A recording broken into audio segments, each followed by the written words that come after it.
Because we can make all the plans we want to become this beautiful woman that's put together, that pushes for what she wants in life and gets the life that she deserves. We can make all them plans, but your limiting beliefs, they gonna stop you every single time.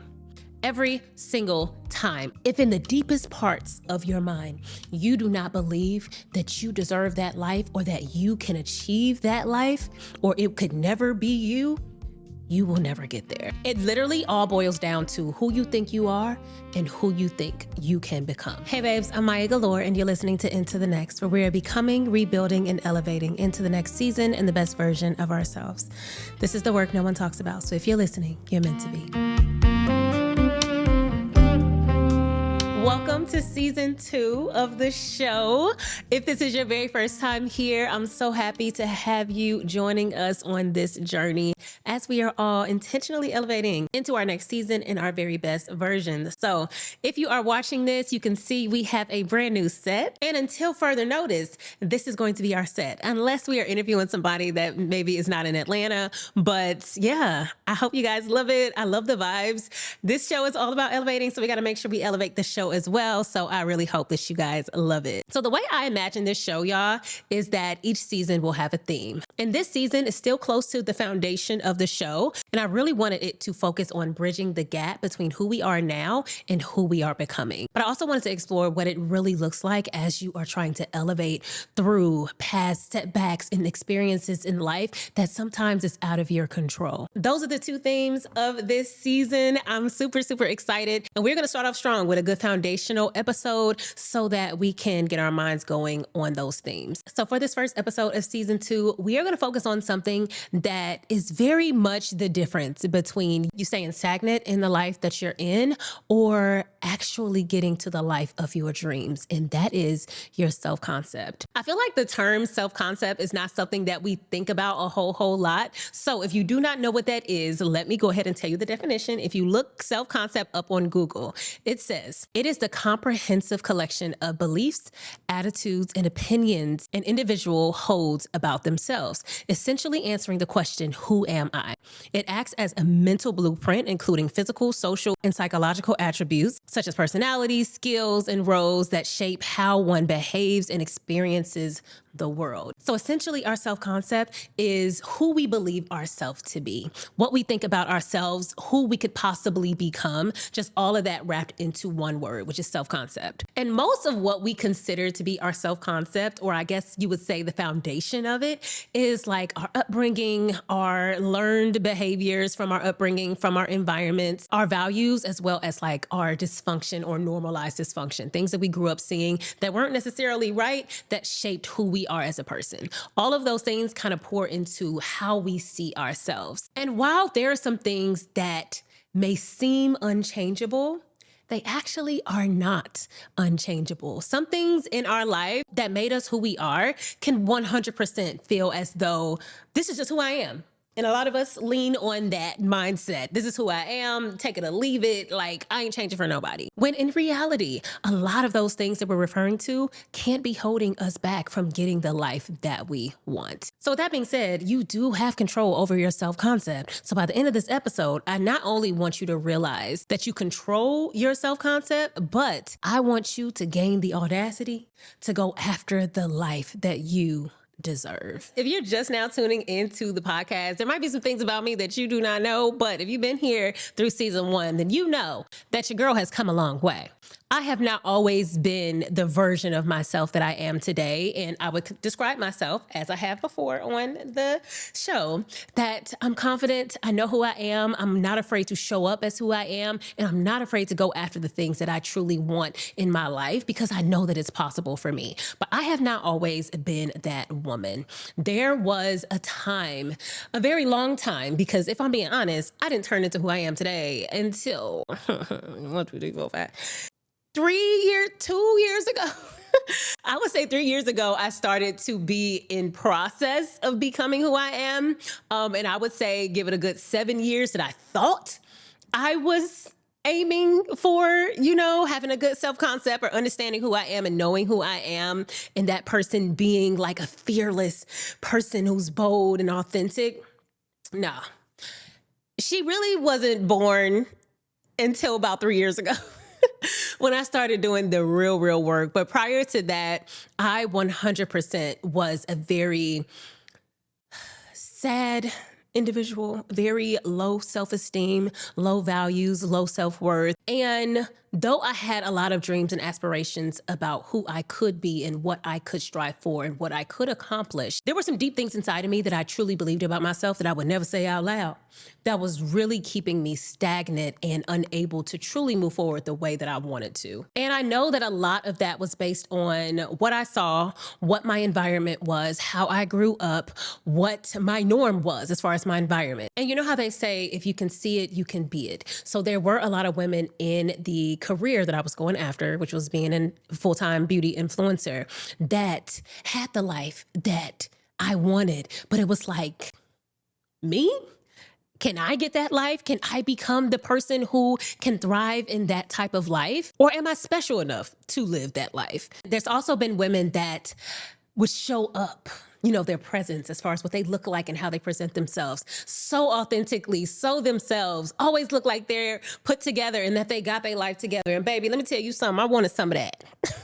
I wanted that to be my life, but there were so many barriers internally that I needed to work through with how I saw myself and what was possible for me as a woman and as a person. So as I'm trying to work towards that, not only is it my own human emotions and my own negative self-talk and things in my head from my past or how I see myself that's telling me that I cannot reach that goal, but then it's also other people that, we kind of are programmed to want to please others and make sure that we are acceptable in the group or in the room. And that can weigh on you when you are trying to figure out, can I go from point A to point B? Can I go from poverty to being rich? Can I go from very, very low self-esteem to being the most confident woman in the room and not just be faking it to make it, but really truly feel that about myself inside? So we have the hindering mindsets from ourselves, from our upbringing, from however we were programmed. But then there's also what everybody else thinks and feels about us. Who do you think you are? You think you better than everybody because you're reaching for something, that person never thought to reach for or feels like they cannot reach for and it's not in their grasp. Why would you take the risk to go after this type of job when you can just get a 9-to-5 and get good benefits? Why would you go after this type of career? It's way too risky, and most people that go for it don't get it. And don't try to step outside dressed every day and try to look like something. The stares that you get and the people that say, oh my God, you're so dressed up, you look so good, where are you going? And just those very limiting mindsets of who you are allowed to be in the world because of what the norm is that these people see on a daily basis. It's like, how dare you have the audacity to try to dress better, to try to be better, to try to reach for being an Oscar-winning actress, for trying to become one of the biggest influencers of your time, for trying to start a brand that you see becoming a multi-million-dollar business. How dare you? Because most people wouldn't dare. They don't have the audacity. They don't have the boldness to go after that. And having those mindsets around us constantly can 100% keep us from aiming high and actually reaching it. Because that stuff gets very, very deeply internalized, and then it starts to affect our actual self-concept. All that self-doubt sets in, and then you're discouraged, and then you get slow progress, especially when that slow progress kicks in. Because for some reason, we all think that as soon as we start something, we need to see a return on that immediately. And sometimes it takes months, years, decades to actually get where you want to be. So then that causes discouragement and we stop. And one thing that I have learned, which is obvious because we all, are here on listening to this podcast, wanting to intentionally step into the next season and best version of ourselves, is that innately we want to become our best versions. We want the best for ourselves. It is an innate desire within all of us. There's a psychologist, his name was Carl Rogers, and he has a theory that focuses on the idea that people have that innate desire for personal growth and self-realization. So knowing that we have that innate desire, why is it that internally, sometimes, actually a lot of the times, we don't feel capable or that it's even possible for us to achieve the beautiful life that we actually truly do desire. So while there will always be barriers, and there are barriers to the dreams that we have, how do we actually do the work to push past all of that negativity, all of those barriers, all of that normalized dysfunction that is telling us we cannot do it, and realize that we actually are capable of achieving and having the life that we deserve? Because we can make all the plans we want to become this beautiful woman that's put together, that shows up, that pushes for what she wants in life and gets the life that she deserves. We can make all them plans, but your limiting beliefs, they gonna stop you every single time. Every single time. If in the deepest parts of your mind, you do not believe that you deserve that life, or that you can achieve that life, or it could never be you, you will never get there. It literally all boils down to who you think you are and who you think you can become. So back to Carl Rogers, he actually had a way of breaking down self-concept. So what Carl Rogers believes is that there are 3 different components to your self-concept. So we're gonna break it down so that we can go step by step to figure out how the heck do we rewire our brains in order to change how we see ourselves to get to the life that we know that we want for ourselves. So the first one is self-image, and that is how you see yourself, including your physical appearance, your personality, as well as your social roles, like mom, daughter, friend, cousin, employee, boss. The second one is your self-esteem, which Google says is the value, the worth, and the confidence that you place in yourself. And then the third one is your ideal self. So this is who you want to become or who you aspire to be. All 3 of these individually have different parts to play in how you fully see yourself, which is your self-concept. And from what I have found, because, after you've done something, you can look back and say, actually, yeah, I did tackle all of those. Because as I was doing the research for this episode and I found this from Carl Rogers, I'm like, okay, I actually can lay out the plan and the blueprint of how I improved all 3 of those things within myself while I was doing the self-work within the last few years since I have been divorced. And if you talk to anybody who knows me now and who knew me then, they can probably point out the very specific ways that I have changed. And I do truly believe that shifting these 3 components of my self-concept is a great way to lay out the very intentional work that I did on myself. So let's break down each of these and then talk about how you can improve each one so that you can get the life that you've always wanted. So first, let's talk about our self-image. Like I said, this is how you see yourself physically, your personality traits, as well as your social roles. This can seem very surface level, but it's really a lot deeper than surface level.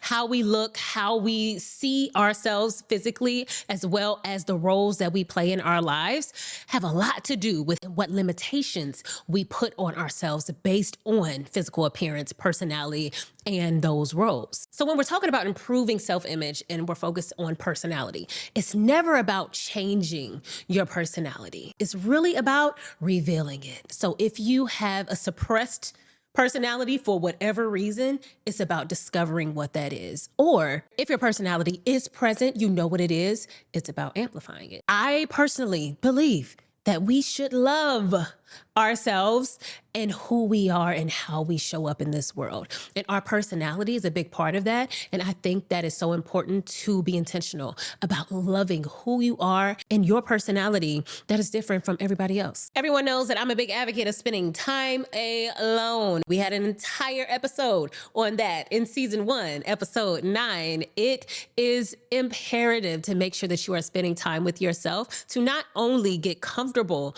with you, but to understand what makes you tick. What doesn't? What do you like? What do you dislike outside of the opinions of other people? And that helps you to be more comfortable in your own personality within yourself, within the room where it's just you and Jesus. But then also once you're out of that room and you're around other people, if you can't be comfortable with you, why would anyone else be? And if I'm being honest, I love a girl with a little razzle dazzle. Someone who honestly is herself, has a little quirks about her, laughs a certain way, acts a certain way, says certain things. I would prefer that over someone who is trying to act like someone else or fit into a box in whatever rooms that you walk in because you want the opportunities or the man or the friends or the look that comes with that. And then when it comes to physical appearance, you would think that this is something that is extremely surface level, but it's very important. Those who think that focusing on your physical appearance or how you see yourself is shallow or not important, to me, it feels like those people are not living in reality. In this world, it matters how you look, but outside of what everyone else thinks about you, it matters how you feel you look. Not only is it connected to the different opportunities that we can get within this world, because that's the way they designed it, and that's just, it is what it is, but it also plays into where you think you belong. If you feel as though you look good enough, dress good enough to be able to be in the room, to be able to talk to the people, to be able to be considered for certain things that you want for your life, it does matter. And if I'm being honest, I think that this is something that we can tackle now. A lot of us try to wait until the money is flowing, until the circumstances change, until the seasons shift to change things that we actually can control. Let me tell you, the timing will never be perfect. There will never be a perfect time to make a certain switch because life is life. It fluctuates and things just happen, you know? If there is something that you can control right now, why not start to make that shift to align yourself with what you want in the future? So to improve your self-image and how you see yourself physically, my advice would be to start showing up as your best version today and every day. Attack your insecurities. Start working on building your confidence. I had a whole episode all about confidence building that I will go ahead and tag so that you guys can go and listen to that right after this episode. And confidence is so important to your physical appearance because it is the root of how you will show up in rooms outside of how you're physically dressed. Confidence is the difference between you wearing the clothes and the clothes wearing you. But my advice would be to start dressing like the lifestyle that you want before you even get it. Because there are certain things that we can shift right now, and this is one of them. But when you start to bridge that gap in dressing for the lifestyle that you want, making sure that you also stay authentic to yourself. Because what we don't want is for us to start cosplaying someone who has the job, has the life, all of the things, because now you're building an identity that's not actually you. Next week, we're actually having a full conversation about style and how to present yourself authentically, boldly, and with confidence. And that conversation is less about do this, do that, wear this, wear that. It's more about locking in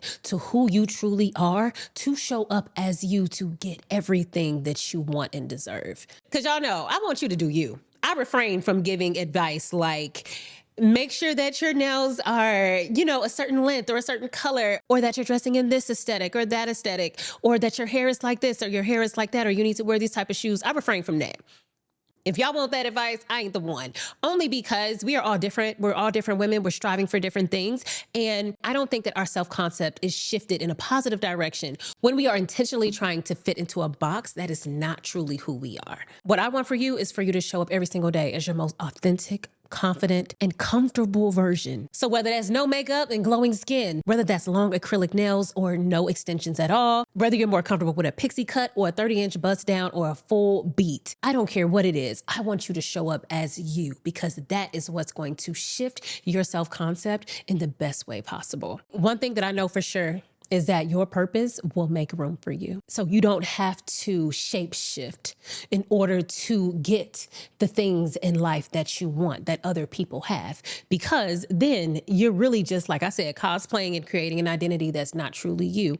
If you really want what God wants for you, you got to start by actually being you. And the last point in self-image is social roles. So these are the titles that we have in life. So whether you're a mother, a sister, a friend, a daughter, an employee, a boss, pastor, a member of an organization, all of these titles have certain expectations within them. And there are certain things that you can do right or wrong, depending on if you are a insert title. So considering that, it has a lot to do with how we see ourselves. So do you identify as a wife? Are there things that you do and do not do in your life because you are a wife, because you are a mother, because you are someone's boss?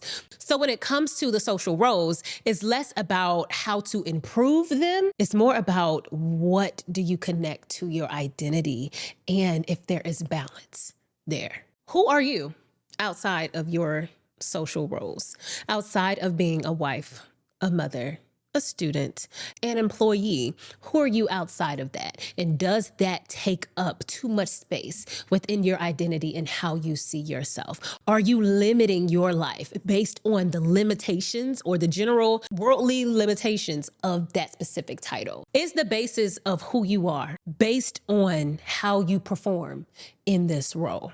Those are the questions that I want you to ask yourself when it comes to social roles, because they have a tendency to take control of our lives and become generally who we are and limit us from thinking bigger, from feeling like we can have certain things. If you have someone who's a mother who has multiple children, who, let's say she's a single mother, because she's a mother, because she has multiple children, and based on what the world tells her, she possibly won't be able to get a certain type of man.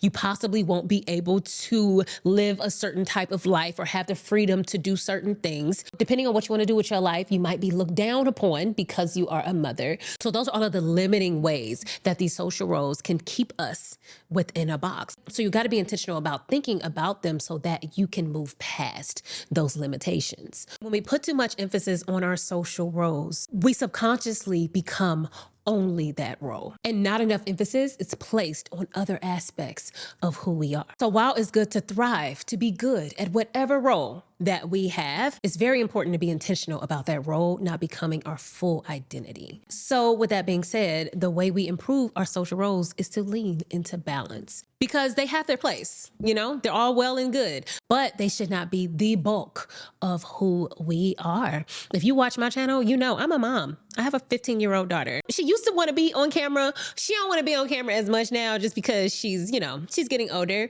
However, even if she wants to be on camera, my channel is not about motherhood. Now, I include it because it's a part of my life. However, I intentionally make sure that it doesn't take over my life. Now, I'm guilty.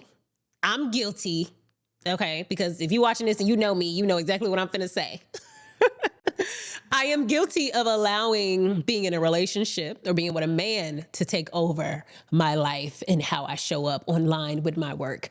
I wanted me a man very badly. And once I got one, I'm going to go ahead and add a pillar of relationship, of wife into my content, because it's like, okay, this is who I am. Your girl has changed and I have grown since then. But it started to take over my identity. And in hindsight, I would not have done that because my platform was not about that. I showed up for the girls, and the girls only is giving very girly pop on my channel, okay? But that happened because it was becoming my identity. And that's what I think is so important, is to make sure that we have balance, because though it has its place, it should not become everything that we are, because then those limitations that's put on those individual roles will start to limit us and keep us from striving for our very best life. The next component of our self-concept is self-esteem. And this is the value, the worth, and the confidence that we place within ourselves. And we all know that our self-esteem, how we feel about ourselves, our values, all of that is very deeply rooted. Yes, it's determined by our environment or how people treated us or bullying or limitations as we were coming up, but it's also very much derived from our inner thoughts. So if you grew up being bullied, constantly comparing yourself to others or other people comparing you to other people, or even experiencing a lack of acknowledgement from friends, from family, from your parents, all of that can instill a very low self-worth, low self-esteem from a very, very young age. So let's chat about just a couple of things that you can do to raise your self-esteem. Baby, this could be a whole episode, so we're gonna keep this real high level because we have another point to get to. But in general, for me, what I did to raise my self-esteem was, number one, switching the way that I talk to myself. I 100% underestimated the effect that positive self-talk could have on my mental and how I see myself. We are constantly telling ourselves things in our mind, and we subconsciously do become what we think about ourselves. That's what this entire episode is about. Self-concept in general, on a base level, is how we see ourselves and what we think about ourselves. So, moreover, how we talk to ourselves in our mind when no one else is looking or listening determines who we are on the outside, how we move through the world. So the positive affirmation, switching from telling myself, no, you can't, to no, you can, all of that can completely shift how you think think about yourself in your mind. Another thing that I did was starting to accomplish small goals, regardless of how small they were. And for me, that built up my confidence in my abilities and my capabilities. I also was very intentional about practicing giving myself grace and compassion when I'm so hard on myself or talking down to myself or zoning in on my mistakes. Giving myself grace was a way to lean into loving myself just a little bit more, to say, hey, you made a mistake and actually that's okay. Everyone makes mistakes. Not, oh my God, I'm so angry at you. You're the worst woman ever in the world to walk ever.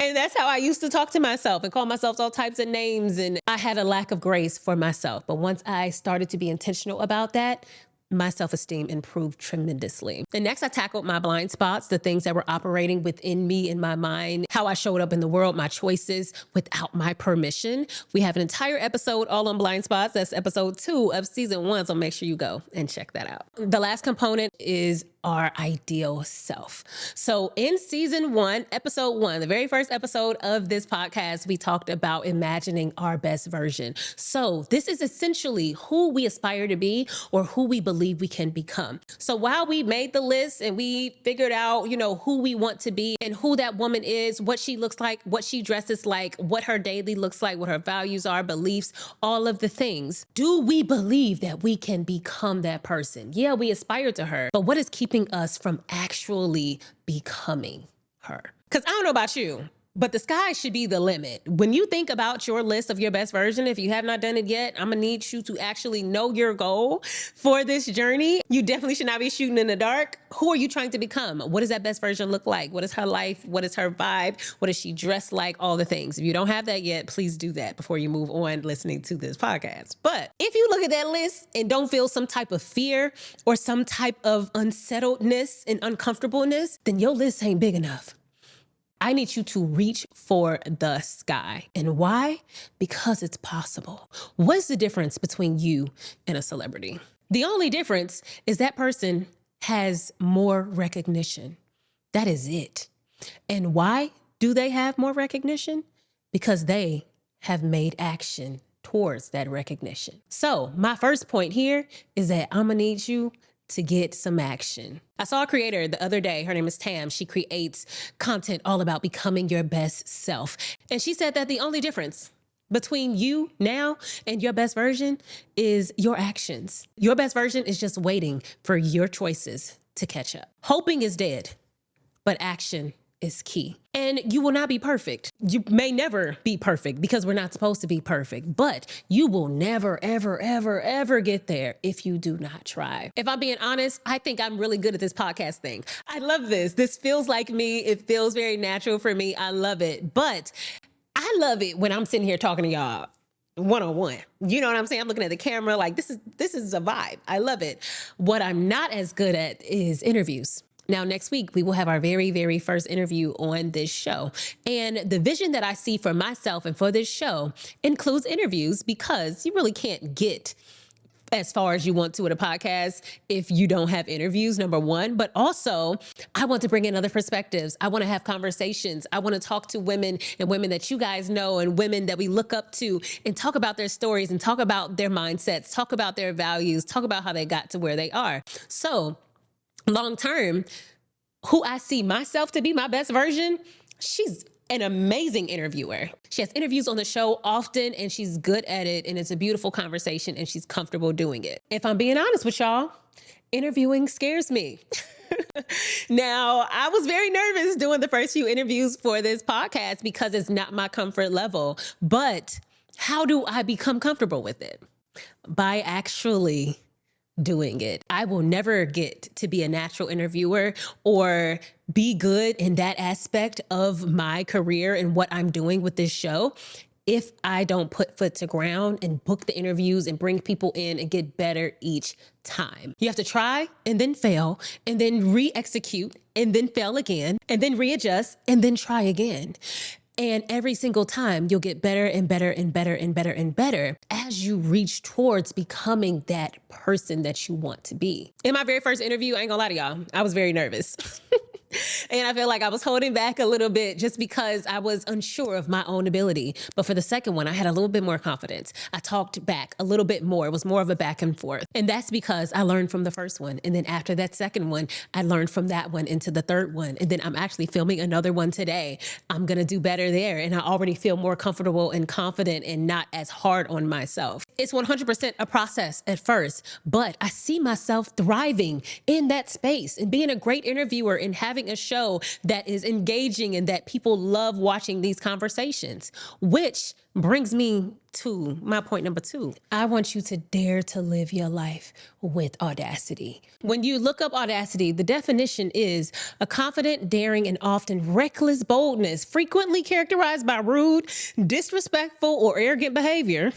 It implies a willingness to take risks or ignore social norms. Now, when reciting this definition back to you guys, I was going to take that rude part out, but I decided to leave it in. And the reason is because it implies a willingness to go against the grain, go against the norm, which will not be accepted by everybody else. Because if you're going to consider it rude, that means that it makes someone else uncomfortable. And that's the nature of going after what you want in life. People will think there is something wrong with you, like I mentioned earlier in the episode, for striving for big things, for thinking you can be in certain rooms, for thinking you can win an Oscar, for thinking that you can win a Grammy, for thinking that you can have the best show on television, for thinking that you can make multiple millions of dollars. Because the truth of the matter is, you're doing something that most people are unwilling to do. So the problem gotta be you. It ain't them, right? Your best version is not afraid to live with audacity. And that comes with possibly stepping on the toes of people who want to keep you stagnant. And that brings me to a phrase that I love. You have to be willing to be the villain in someone else's story to be the hero in yours. And a lot of people are not going to see the vision. They're not going to see that it's possible. But as long as you see that it's possible and you move with that audacity, with your dream, with your life, with your intention as you move into your best version, you can achieve it 100%. You have to give yourself permission to thrive. A lot of the times we don't give ourselves permission. We are giving ourselves excuses in our minds to say, actually, you can't do that. Only a small percentage of people can reach this level of success or this level of fame or this level of whatever. And why on earth would it be me? But when we think like that, that is when there's 100% chance that it won't be you because of how you think. Because what really is the difference between you and a celebrity? It's the level of recognition, like I said before. And how do you get recognized? You have to overcome the fear of being seen trying. And that comes with audacity. I always leave you guys with homework in our solo episode specifically, so let's get into it. We only got 2 things. Number 1, I want you to write down all 3 of the components of self-concept. And I want you to analyze each one of these for yourself. It's so important to know where we stand in order to move forward to change. So where are you when it comes to these different components? Next, in that step, if you see that you have space for growth, I want you to write down 2 to 3 actionable items that you can start to implement intentionally to start to shift that part of your self-concept. For some, this will solidify your level of self-worth and your self-concept, so you know that you're on the right track, especially when you dig deep and break it down into different areas. If you're good, you're good. But for others who can see some progress that needs to be made, this can map out a path towards a positive shift, which will lay the foundation for change. And number 2, I want you to ask yourself, are you living with audacity? What is keeping you from being bold about your future and about the things that you desire and about becoming the best version of yourself? Be very honest with yourself as you ask this question so that you can start to uncover what is limiting you, what is keeping you back, and what is keeping your mind from believing that you can have that thing and going after it 100%. How we see ourselves is the basis of any type of personal growth. If you think that you can't elevate, guess what? You can't elevate, and you're going to be right where you are for the rest of your life. Intentionally improving your self-concept will rewire your brain so that you know for a fact that you are worth elevating, you deserve that elevation, and you are capable of truly reaching the life that you always dreamed of. I hope you guys enjoyed this first episode of season 2. If you have not yet, please make sure that you follow us on Instagram, TikTok, and YouTube. Leave a comment on YouTube and a review on your podcast platforms. Also, if you know anyone who would benefit from this podcast, please send it to them so that we all can elevate together. Congratulations, sister. You are officially one step closer to becoming your very best version. I'm gonna see y'all in the next one. Bye.